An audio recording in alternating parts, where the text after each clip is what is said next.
Buongiorno. I am the very famous and very wealthy and very handsome Pantalone from the Commedia dell'Arte. And I am here today to read you a story. It's a story about my two children, Flavio and Flaminio. Those kids, they give me such agita. And it is a story about my neighbor, Gratiano. That guy, real pasta fazool. But this all ends well. Now, this story was written in 1611 by Flaminio Scala. It takes place in Venice. And it was recently translated and turned into a sonnet, which is a style of poetry famous in Italy, by Dominic Peloso. And this story was called The Fake Magician. And do not worry, it all ends well. Watch Pedro perform some trick uncanny in the play entitled The Fake Magician. Scala couldn't paint like Modigliani. To be a playwright was his ambition. So he wrote one about two merchant rivals who each had raised two disobedient teens. The four would not suffer love's deprivals, most lustful kids, this side of the Apennines. Pantalone and Gratiano were neighbors, which made for kids' rendezvous easy. Despite the two harried fathers' labors, there were repeated encounters, sleazy. While on four necks, two couples were nibbling, two rival merchants spent their days quibbling. Two rival merchants spent their days quibbling over bushels of wheat and sacks of grain, busy counting coins and receipts scribbling. Dealing with spoiled children was such a pain. Pantalone's daughter was supposedly chaste, but Flamina was tempted by a cur. Horatio sought to her honor debase. Gratiano's no good son he must deter. Of course, Gratiano had his own woes. Flavio was Pantalone's son and heir, who called to his daughter from the shadows and tempted Isabel into an affair. Two girls who'd make their mothers a granny, two courtesans with help from their zanny. Two courtesans with help from their zanny. Horatio was the first lover on stage. I need to bang her like a timpani. Pedro, my servant, come earn your wage. Flamina waits on the second floor. Pedro appears with ladder in hand. Horatio's randy and looking to score. As soon as night falls, all just goes as planned. On Flamina's pleasures he will soon dine. Pantalone already sleeps in his chair. Up the suitor climbs with bottle of wine, while below her dad remains unaware. From their lips forbidden wine is soon dribbling. Two lovers in love with each other's sibling. Two lovers in love with each other's sibling. Flavio the suitor comes on stage next. His passion for Isabel is crippling. How to get into her room, he is vexed. Her servant Columbine has a good plan, tells Gratiano that there is a leak. Then hire a plumber, squawks the tired old man. Flavio, in disguise, arrives as they speak. In fake mustache, he is led through the house. The old merchant does not suspect a thing, though they have to be as quiet as a mouse. Sly Flavio soon wears out her bed spring. For enjoy a night of concupiscence. Passion, of course, has its consequences. Passion, of course, has its consequences, especially when you neglect protection. By that, I mean pregnancy commences, which often leads to father's rejection. Flamina spends her mornings feeling ill. Isabel starts craving pickled ice cream. This was before we'd invented the pill. Pantalone and Gratiano would soon steam. See, every day the damsel's bellies swell, for now Pantalone thinks she's just fatter. But soon he'll realize she's not just unwell, obese or pregnant. Must be the latter. Probably too late to make a confession, since wedding bells seem out of the question. Since wedding bells seem out of the question, two young men must form an alternate plan. Disgrace is looming from their indiscretion. But neither of these two is a wise man. Our fathers hate one another with malice. No chance they would approve of a marriage. Put poison in their soup or wine chalice. Cross our fingers and hope for miscarriage. They're out of ideas. They need Pedro's aid. Wise and deceitful, he'll know what to do. Pedro's happy to help as long as he's paid. This sort of prank is in his purview. He must break through to father's defenses, scandal brews, lest they come to their senses.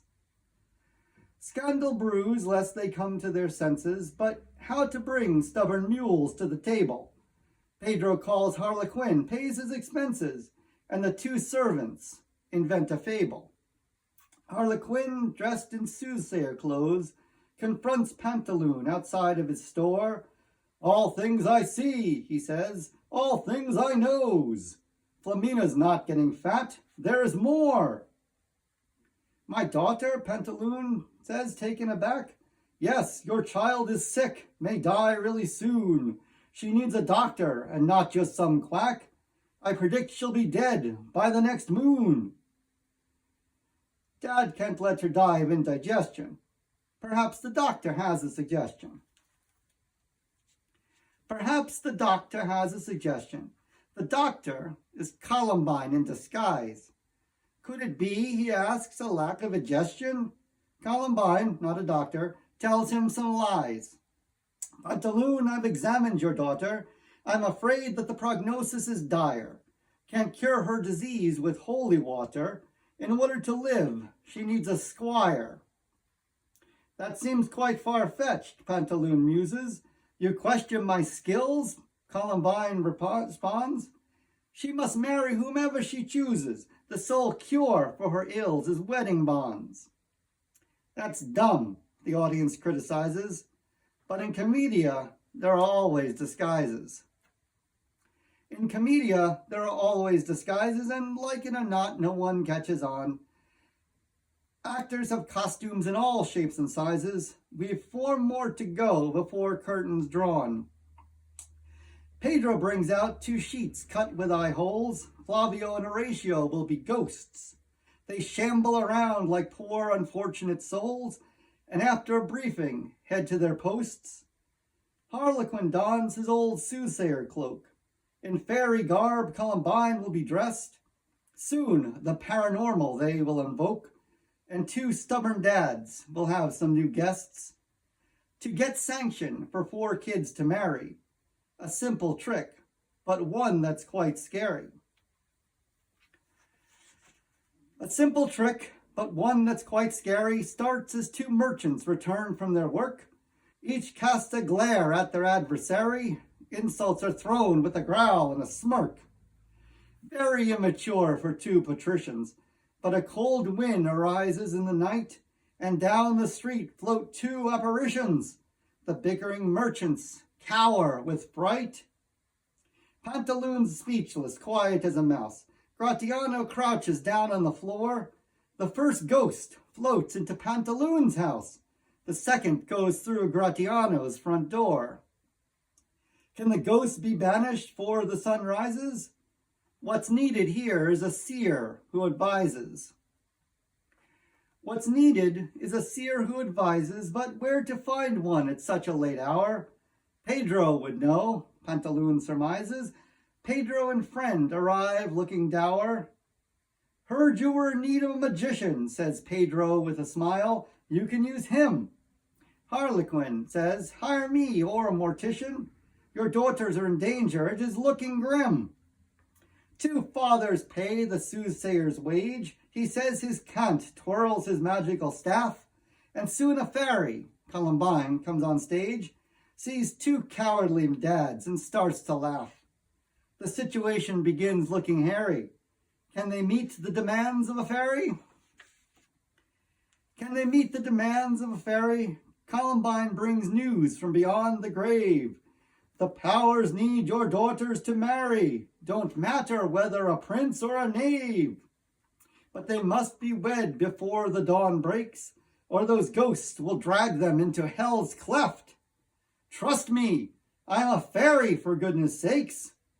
And saying no more, Columbine turned and left. Gratiano, of course, seeks to comply. Spirits Pantalone does not want to fight. But at this hour, grooms are in short supply. How can we find 2 men before first light? But grooms the dads won't need to discover. A wizard is near to conjure a lover. A wizard is near to conjure a lover. Harlequin the magician saves the day. I'll summon both, a man that will love her, and I'll cast the spell for no extra pay. The soothsayer spins around and around. He's chanting gibberish and flailing his limbs. Soon from the girls' bedrooms there comes a sound of shrieks and moans, slamming bed frames and hymns.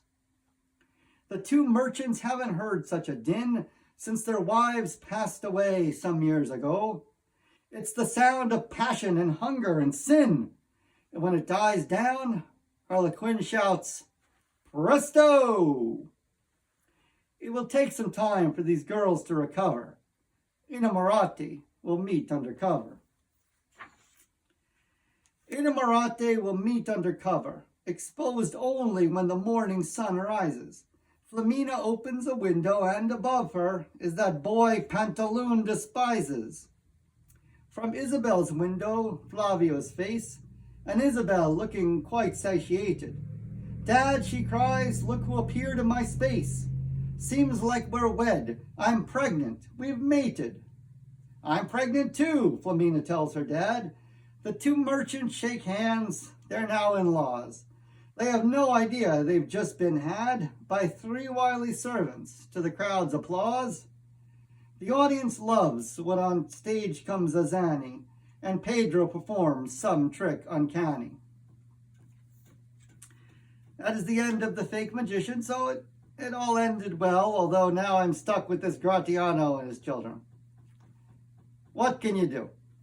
Anyway, if you enjoyed that, you can read more in this book. Description will be below. Thank you, and arrivederci.